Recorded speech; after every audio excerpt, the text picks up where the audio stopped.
Mr. Jaffe, Steve Clayson, welcome. I didn't announce this one, so it's kind of a surprise.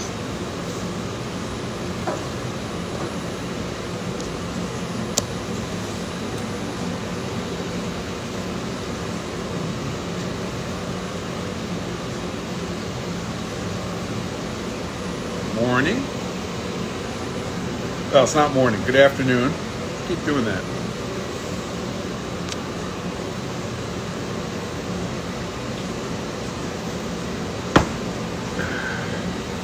Clinton Hales, welcome. Thank you for your kind greetings, sir. Merry Christmas to everybody who celebrates. So I wasn't going to be in the shop. Well, it wasn't clear, but I ended up in the shop today. And it's a good thing because I got all caught up on orders. And the last thing I'm doing here is some grinding for inventory. And after that, I might take the rest of the day off. Who knows? What's everybody else doing today? Mr. Blodgett, welcome.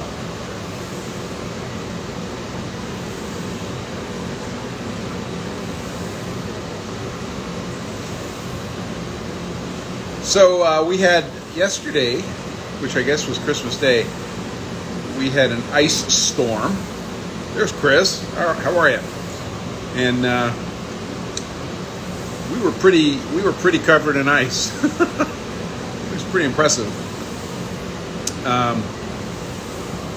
But we had committed to going to see the new Spider-Man movie with our son, who really wanted to go. And so the three of us, my wife, my son, and I, drove down to the movie theater slowly. And we weren't the only crazies who went down to the theater. Let me turn a light on here. Hang on.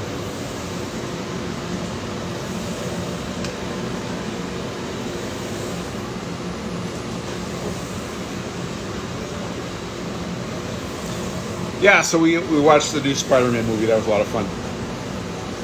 And when we got home, just in time for more warnings and alarm bells going off about the ice and the freezing rain and the driving. So haven't been out at all today, but it sort of continued. And it might melt. I don't know that it's above freezing yet, but it was right in the freezing rain zone for hours, and I was very happy to not have it. So anyway, I don't expect a huge turnout today because we didn't announce ahead of time, which we've been doing pretty regularly. And today I just thought I wasn't going to do a live, and here I am sitting in the shop doing the same thing I do on every Sunday. So what the heck. So let's see, what else? What's going on here? I've got a shipment that has to get out to Australia, and that's going to be first thing in the morning, so I'm happy about that. We had our first ever damage in shipment. Hey Adam, Merry Christmas. Welcome aboard. So we had our first ever damage in shipment last week. One of our customers reported it was a large order. It was a couple of sets of stones, and they reported a cracked tray upon arrival, and the stones were undamaged. Apparently, the shipment got dropped, and the weight of the stone and there was foam under it cracked through the tray. So I sent them a new tray. They report that the stones were fine. It was almost like sending one of those telltales where you could tell if something was dropped. So it was dropped, and I have to report it was no, I'm going to double check. I think it was UPS, but you know what? I don't remember. I'll have to double check. Doesn't matter. It was one of the few ever. I think it was the first time ever we had damage reported in shipping, which is pretty cool. So that's what's going on there. Getting a lot of our overseas visitors. Welcome. So Adam, what's going on with you today? Probably the same thing that's going on with me today.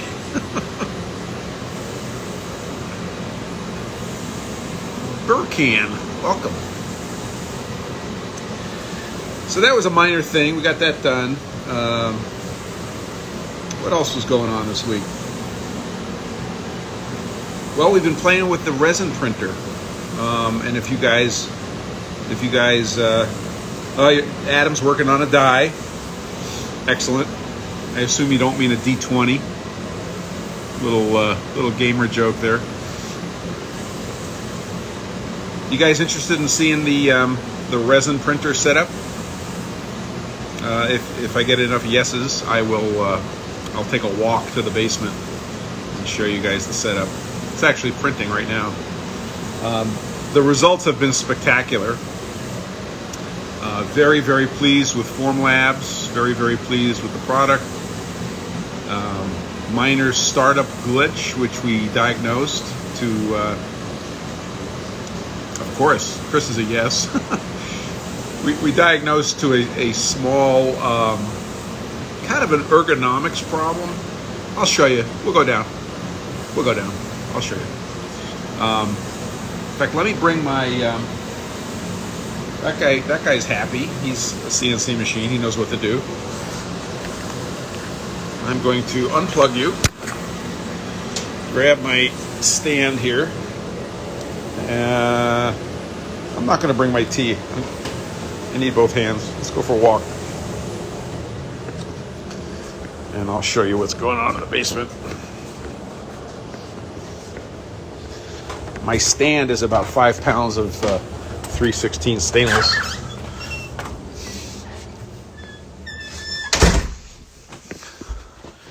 And we're walking.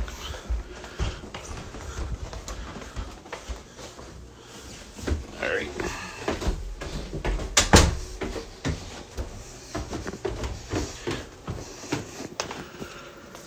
Okay, so let me set this up where we can sit. Actually, I'll set it over here. Okay. So there's the printer. I'll give you a close up in a second.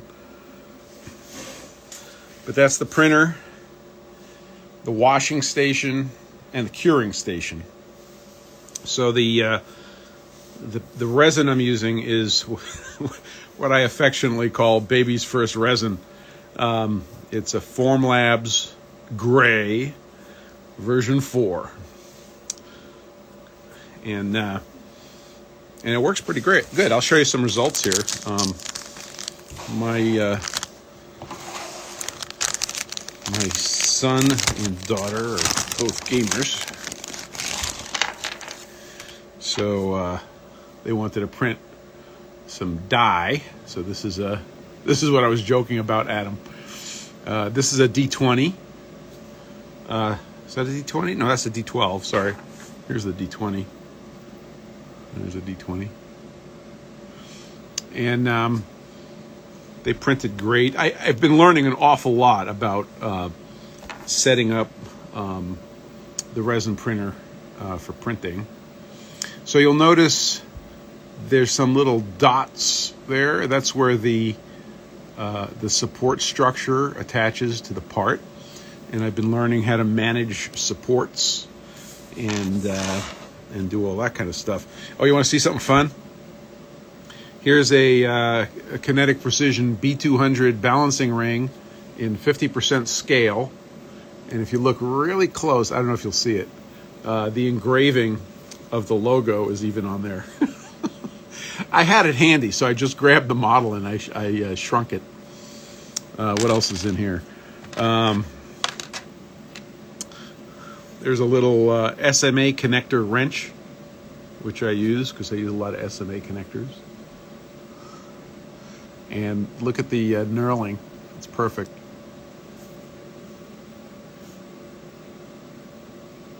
Crazy, right? Yeah, I'm super, super impressed with this thing. Here's a couple of... these are 1, 2, 4 blocks, which I scale down. And I'll tell you what, you put a micrometer on these things, it's within a thousandth. All right, let me take you off the stand here. I'll give you the tour. Turn you around. All right. So there's the Formlabs, and you can see it's running, and it gives you this little display of what it's doing. I think, yeah, it'll actually give you an image of what it's printing. It's pretty neat. Tell you how long it takes. This is going to use up 26 milliliters of resin. It's a little stand for my son's phone. What else? This gives you some history. There's the status of the machine, the major parts. So there's the build platform, there's the cartridge of resin, and there's the tank, which is the build tank. And they all show as being normal. And then there's settings, which are boring. And you'll notice the square thing right in there. That's the build platform. And I just ordered a second one so that I could pull this out, send it over to the washing station, put another build platform in, and keep going. And this thing hangs on the network. And as long as it's in the state that they call primed, then you could be anywhere on the network and start a print and not have to be down here, which is pretty neat, which is a little different than 3D filament printer land. This thing is totally ready for the network, totally ready for being in a print farm. Really, really super sweet. I am very, very pleased with it. Okay, so when I first started up, I put the tray into the printer. Hey, Dika. I see a question came in. I'll get to you in a second. I put the tray in the printer, and it never saw the tank that they call it. And there's a chip in the back that has to get picked up by a couple of contacts, and it wasn't getting picked up. And I tried several times to reinsert it. Never worked. I got upset because I thought it was a failure on initial startup. Well, it turns out that you have to push this tray back pretty firmly for the thing to be at home. And there was no ergonomics. There was no indicators of whether or not you were pushed in far enough. So I made this label, and you can see there's an edge on the tank. And I just said, look, you got to have that edge along the bottom edge of the label, and then it's seated. And that was my fix. And I've already shared this with Formlabs. It's a 0.01 cent or it's a 1 cent solution. So we'll see what happens. But other than that, it's been absolutely stunningly nice. So that's the printer, and then this is the washing station. And the washing station is full of isopropyl alcohol, and you'll see that there's a what do you call it, a fry basket that comes up, and you see the isopropyl dripping off, and it's got a little inner lid that closes when this thing's open to keep the fumes down. So you could put your parts in the basket, or on these arms, the build platform goes right on those arms. And then when you're all set, you just hit the start button. This thing goes down into the isopropyl alcohol, it closes itself up, and then it starts a magnetic stir. And the stir stirs the alcohol continuously, and then I'm not exactly sure, it might be a minute, it stops and reverses direction and spins the other way. So typically This thing's set up for 25 minutes. That's my number. They recommended 10 minutes for clean alcohol and 20 minutes for pretty loaded alcohol. I decided 25 is a good number. Let me see what the question is.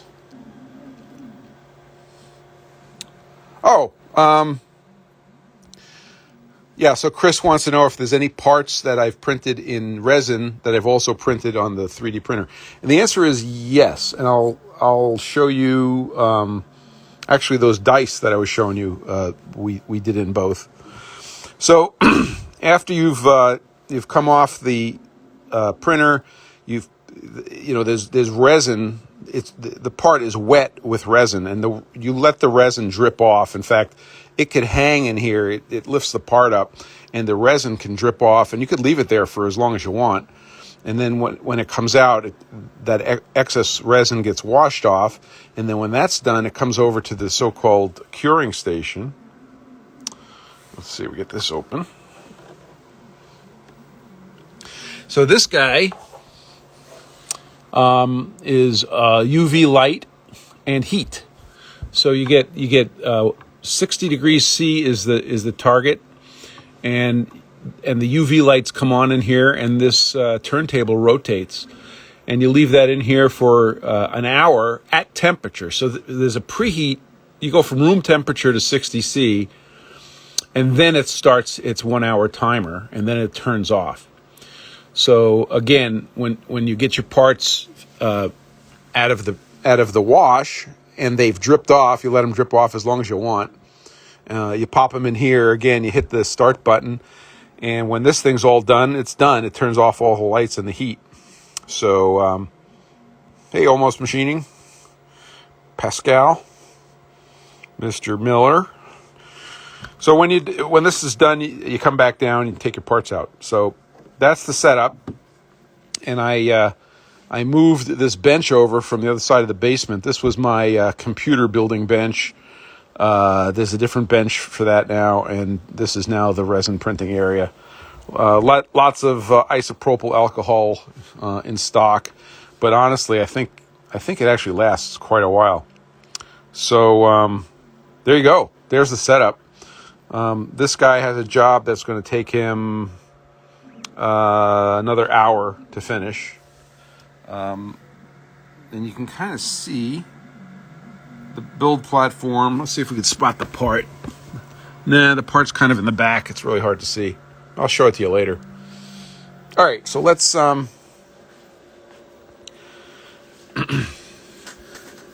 let's take a look at some parts. Compare apples and oranges here.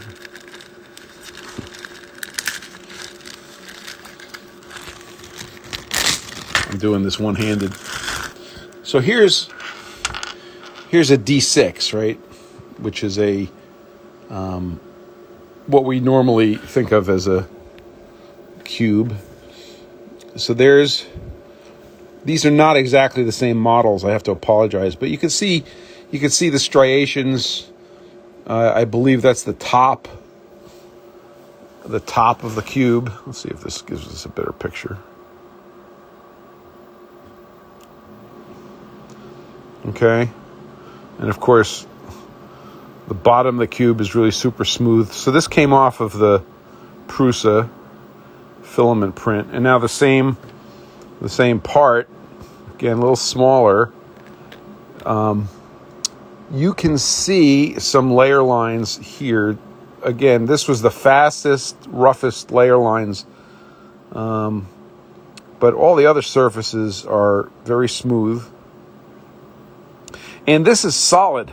Okay, you don't use infill in the same way. Okay, that's solid, whereas this guy has infill. Right, it's somewhat hollow. It is not solid. So that's a little bit of a difference with these guys. And you also have to be a little smarter. Whereas these guys, you put flat on the bed, like one of the edges, one of the sides was on the bed. Let's see, it was, yeah, this side was on the bed, and you can see if we catch the light, it's super smooth, right? So this was printed like that on the bed. This guy was held up kind of like that, and it was held up by supports so that the resin can drip off it. So if you have a structure, that has like a cup in it, there's going to be resin in that cup, and you don't want that. So you mount it tilted. So anything that's flat, I learned this the hard way. I have a part which I can't show you because it's not here. I have a part that was a very blocky, kind of like that, and I attempted to print it flat, and the top of it was kind of mounded up with resin. It was really ugly, and what I should have done is the top of it should have been tilted over so that the resin can drain during the process. So there's two different ways of thinking about prints when you're doing filament prints or when you're doing resin prints. And I'm just starting to get to the point where I understand how to set up a part and how to set up the supports manually. There is a magic wand that you could hit in the software that says, yeah, just do everything for me. But I actually found it.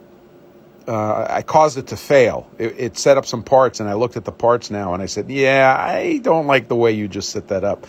Also, it auto-generated some supports, and then it said, no, this is insufficiently supported. So I had to go in manually anyway. So for your first, literally for your first couple of days or week of printing with the resin printer, the fully automatic, I'll do everything mode is fine. But after that, I think you can do better than the software manually. So that's what's going on with the printer. Very happy with it. We're making more parts. I'm trying to get through. My goal is to burn through a liter of resin and see how we're doing at that point. I have training coming up with Formlabs. So I have a 1-hour customized training session that we scheduled for a couple of weeks from now, or a week and a half. And the smartest decision I made was just printing, just burning through resin, making prints, trying things out in advance of that training session. And now I can sit down at the training session. I know what questions I have to ask. So that's the status on the resin printer. The rest of the story on the resin printer is, yes, I have already used it for a client project. So I took the housing of a device that I'm building an antenna for and printed got the cam data from their mechanical engineer, and I just printed the housing. So it's really kind of cool. The thing's been in service maybe for 10 days, and it was already making money. So that was pretty neat. All right, we have a question. Let's see. This is a super good question. Mr. Najafi says, so the printed part from the printer is not fully cured and it needs a post-curing device? So the official answer to that is it depends. It depends on the resin. So some of the resins that Formlabs makes, yes, Dika, we've delayed it till next year. Some of the resins that Formlabs makes, they have an indication of whether or not it requires post-curing. And the gray resin that you see me showing you reports that it does not require post-processing or post-curing. I'm curing everything, so it's just part of the normal process. Some of the more interesting engineering resins not only require the additional curing, but they may require some longer curing, post-curing. So what I have found is when I've touched the parts coming out of the alcohol wash, and I've, like, using your fingernail, you kind of feel the surface, and then I do the same thing after it comes out of the heat and UV cure, which is the curing stage. Thank you for your stupid New York joke. I appreciate it. I see a difference. So I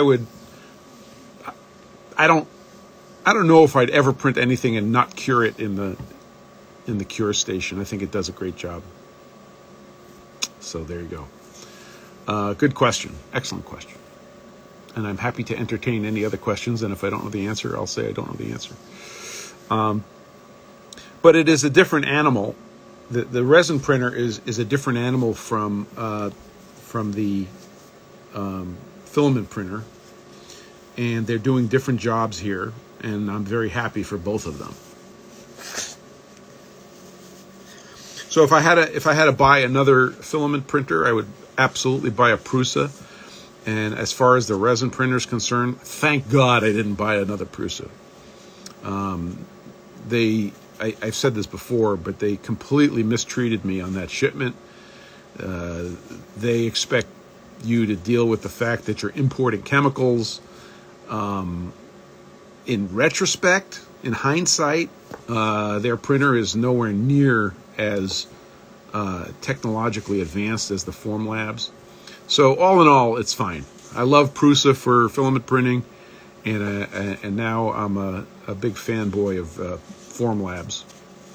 And in the interest of full disclosure, I paid full retail on this. There's no relationship between me and Formlabs except for proximity, which I feel lucky that I'm reasonably close to those guys. So that's what's happening here.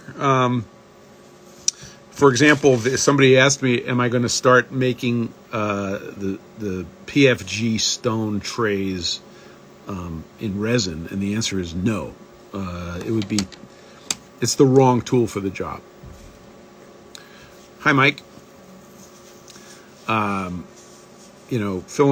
Filament prints are very tough right out of the gate. And to get the same toughness in resin, you'd have to spend more money on engineering type resin, and then each print would be very expensive. Doesn't make any sense. But for, flip this on its head, the ability to make a part here that will in production become an injection molded part. The resin print is just unbelievably precise and very finely detailed, and it's a great tool for that job. Okay. So Chris asks, is this for prototype or production parts or both? I would say at this moment this is a prototype. The resin printer is a prototype tool. I don't quite see it being a production tool. Now, that could change. That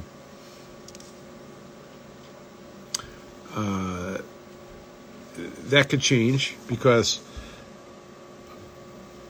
there may be some part which makes sense to make on the resin printer, and I would probably switch over to one of the tough resins. They have two resins called tough and two resins called rigid, and the rigid ones are unbelievable. They're like glass, literally like glass. In fact, they're designed, the rigid 10K it's called, has the same modulus as glass. It's amazing.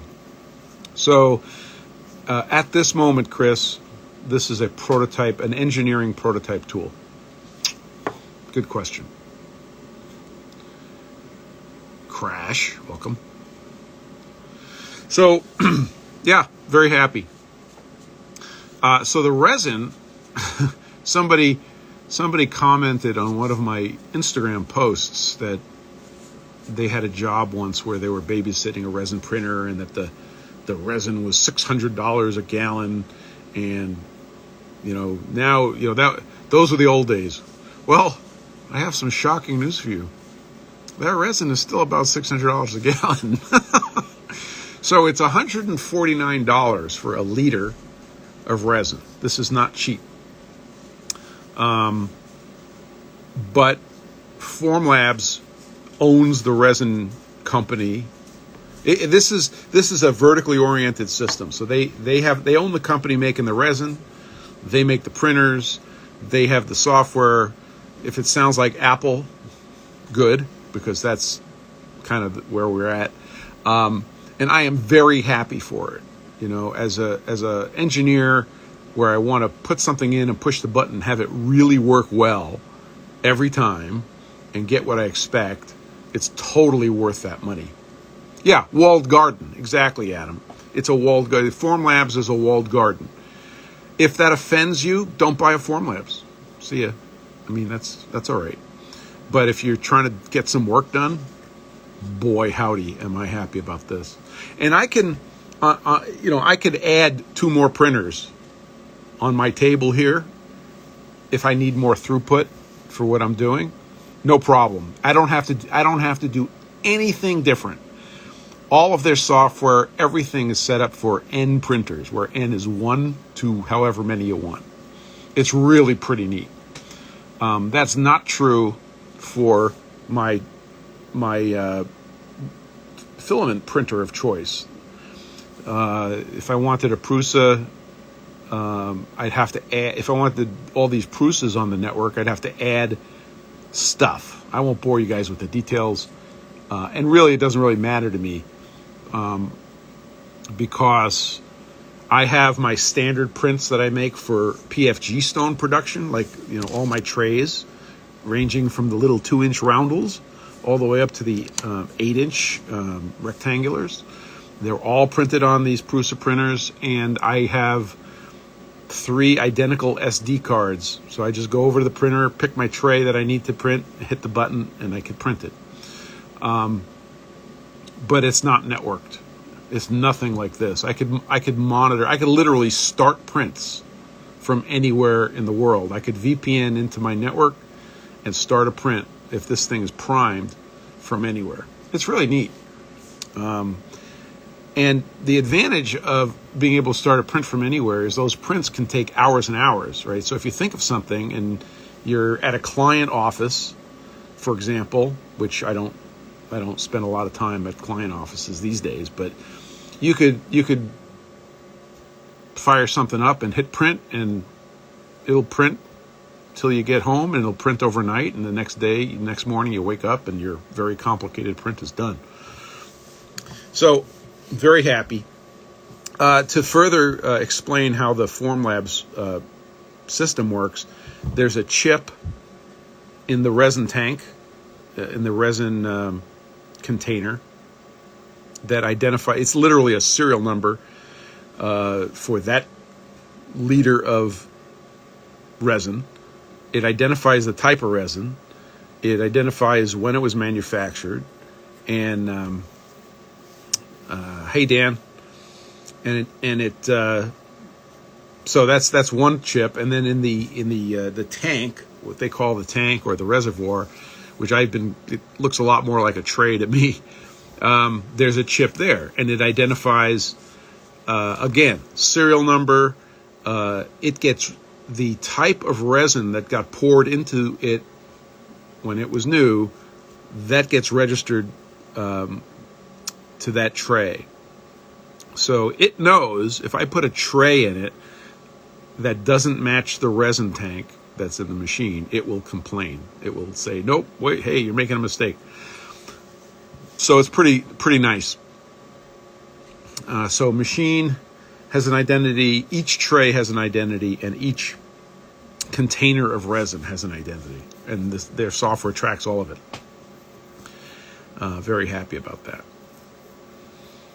So I'm glad that I had the problems with Prusa that I had, so that I didn't end up with a Prusa resin printer. Ha! Neat.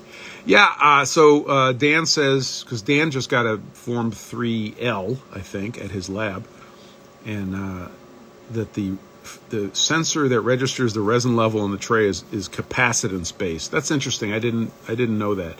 I do see, if you look to the back and left of the three non-L, which is the smaller Form 3, I do see a little float. So there's a float, and it's doing something, and I'm not exactly sure what it's doing, but that's how they measure the actual level in the tray. And I saw complaints online from people that said it took forever to fill the tray, and I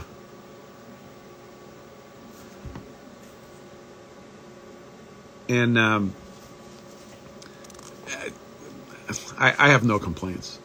Well, I wouldn't say there's a float now. It might be the other way around. The float might have come first, and then maybe in the 3L they went to a capacitance sensor. I don't know. I have no idea. Here's what I do know: it works. So I'm pleased about that. Yeah, those Form 2s. So if you look at the tray or the reservoir, it's at the back left corner. That's where the float is. And you can see it. Yeah, I can see it right now. So it looks like a little beer can sitting in the back. It looks like it's about, 3/4 of an inch tall beer can laying in the resin. So, I'm looking forward to coming down and seeing your 3L. I think maybe we'll do that on this vacation break here. You let me know if that works, and I'll come down. I know I'm going to have to take my kiddo down to school at some point, and maybe we'll use that trip. I don't know.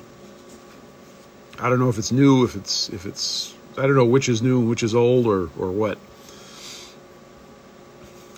Anyway, so that's the story in the Department of 3D Printing Department. Let's see if I can tilt this up a little bit. I'm using one of my blocks there to tip that up. There we go.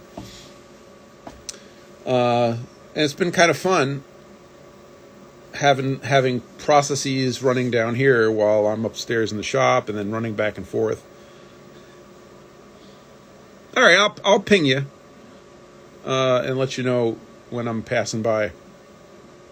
And then right behind you is, just so you see the lay of the land here, there's the laser. This almost looks like it was a setup. And I was using, actually the laser's on and loaded, because I'm marking stones as I finish them. And that's working out pretty good. All right, so that's the news from Hoople. If you guys have any general questions, I would be very happy to answer them, if I can. And if I can't, I'll make it up, as usual.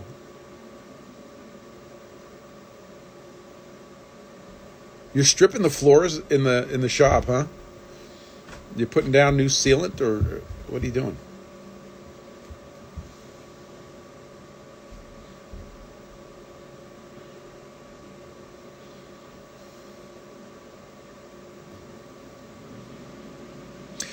Yeah, so the laser I have is an Epilog Fusion Edge 12 is called. It's 12 by 24 bed.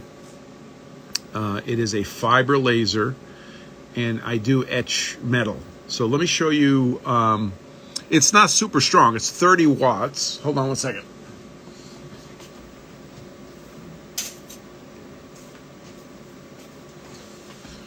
So for example, we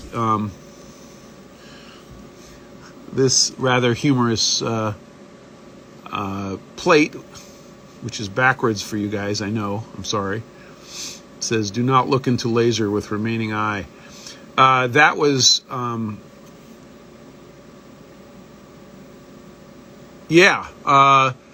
so this cut approximately 0.02 of an inch deep in 10 passes. So it's like 0.2 per pass for the setup that I was using. I'm not saying that that setup was ideal.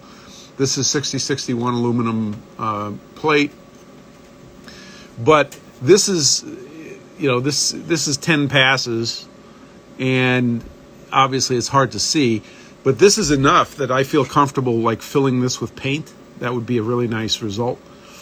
So if you really wanted to cut metal, oh, so the other thing you should know is that the 30 watt laser, the fiber laser from Epilog, is available. Or I should put it a different way. Their larger version of the Fusion Edge, which is 24 by 36, I think, you can get it with a 50 or 60 watt laser, and that would obviously go twice as fast. So you said shim stock for masks for sputter coating. So it depends how thin the shim is. If you want me to do an experiment, just tell me the thickness that you need the shim stock to be. There's also issues with heating and causing buckling in shim stock. You got to be a little careful with that. You might be better off with a much higher power laser and a much faster cut. I'm not sure. But if you need an experiment, I'm happy to try something for you. And actually, the dealer that I work through is in Brentwood, New Hampshire, Northeast. What is he called now? Northeast Laser. Great guys. So this machine is not really intended for cutting. It's for etching. But what is etching if it's not cutting? It's pretty little philosophical right there. So, good question. But I'll tell you, I'm very fortunate at how well it works on the stones. It really is very impressive. And I'll tell you another a little bit of inside baseball here on the 2-inch roundels, which is a different material. This is a 60 grit vitrified. This is like standard grinding wheel stuff. It doesn't mark this at all. It's too. I think it's too coarse. I think the grains are too big. And I think when I mark my stones, I think what I'm really doing is ablating the vitrification, the glassy stuff. So it's a different animal. So these don't mark that well, even though I do it anyway. Oh, that's a really good question. It could be, Adam, if you mean the difference in marking, it could be. It really is super interesting to see how different it was. But of course, for my purposes, 90%, well, more than 90% of my stones are the other materials. Yeah, so I don't know. It was super interesting though that it was different. So Norton, when they sell the stones, Norton marks it, but I'm pretty sure that's an ink pad. I'm pretty sure the ink is just ink on a stamp pad. How's Adam? How are your little roundels doing? Are they getting a workout?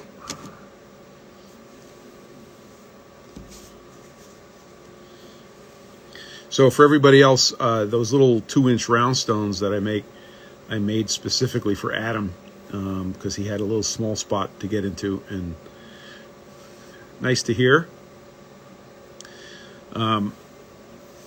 And apparently they're working good, which makes me very happy.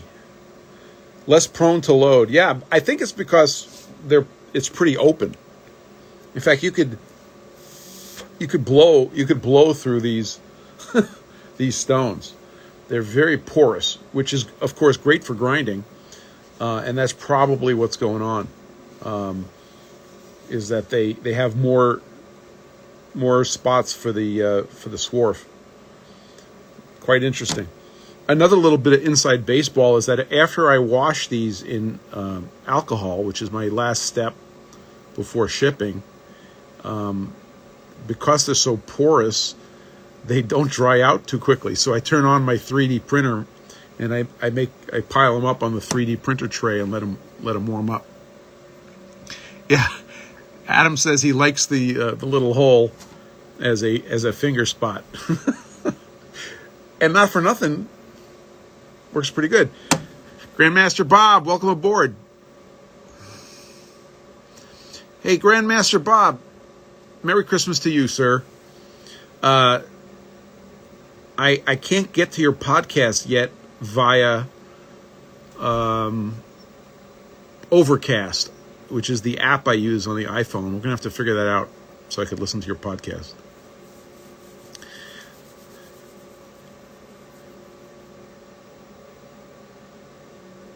Oh, did you? Excellent. Well, we have much to talk about. I have a non-Class 3 FFL.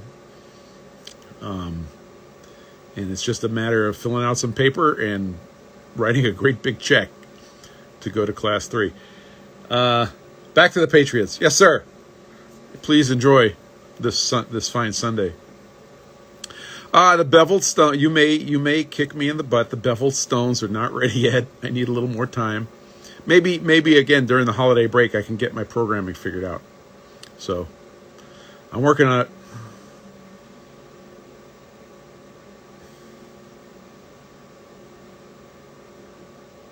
Ah, gotcha.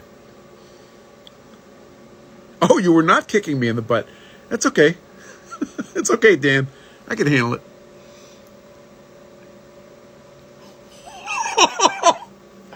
Okay, Adam. I finally got the picture that you were painting. So I'm going to let that one hang. If you guys are reading the comments, I'm not going to explain that one. I think I'm going to avoid that particular controversy.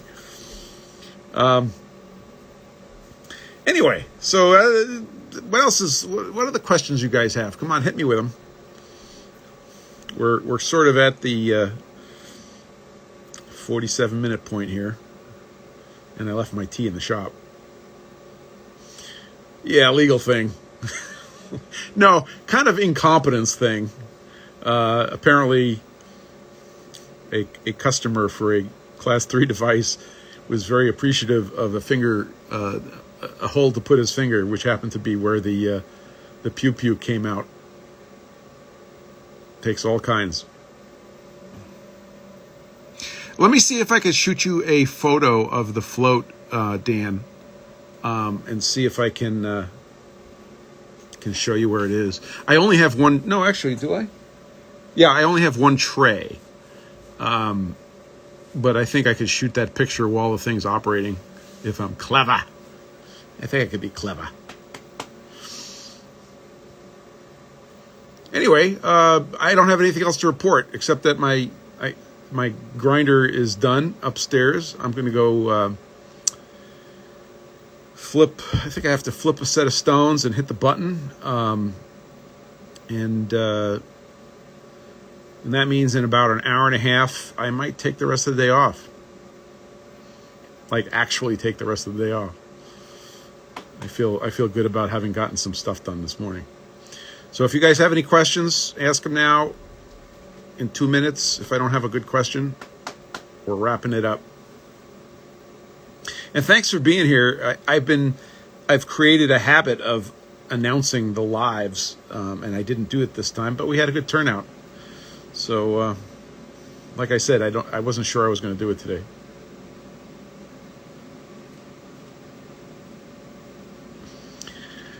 Tarsha Metalworks, welcome.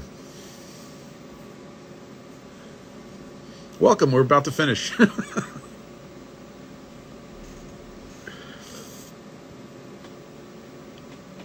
Nice to see you.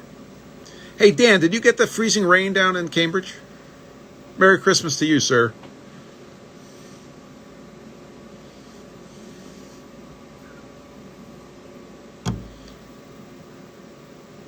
You'll watch the rerun. Excellent. I'm sure that Instagram flicks will put in commercials in the video.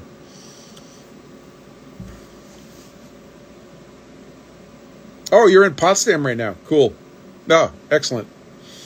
Well, drive safe. Yesterday it was Ice City. It was pretty amazing. We went to the movies anyway, but it was 45 mile an hour speed limits on Route 93. Thank goodness they had all the electronic speed limit signs, and they turned it down to 45. And I was the only one doing 45, which I'm sure you find that shocking. But it was pretty bad. Yeah. Well, you do what you got to do. Oops, sorry for bobbling around here. Okay. I'm going to say see you later. See you next week, everyone. Yeah, we watched the new Spider-Man movie. My son really wanted to see it. I wanted to see it. We didn't want to go out, but we wanted to go out. But we didn't want to go out, but we wanted to go out. So eventually we decided we'd go out. So we wore full positive pressure hazmat suits. And we drove through the ice and we watched the movie, and it was fun.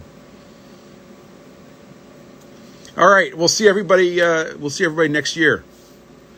I'll try to announce before we start another live, but you guys seem to be doing what I was doing, hanging around. All right, be safe. Enjoy your time in the shop. Enjoy your time with family, and have fun. And Miling Engineering, Miling Engine Ring. Well, I respect your choice of name, sir, but you're showing up at the end, so you get to close this out. Take care, everyone. Be safe. Enjoy the holidays, and we'll see you next week. I'll figure out, probably be normal time. Oh, Machinist Guru, not to be outdone. He is the last guy here.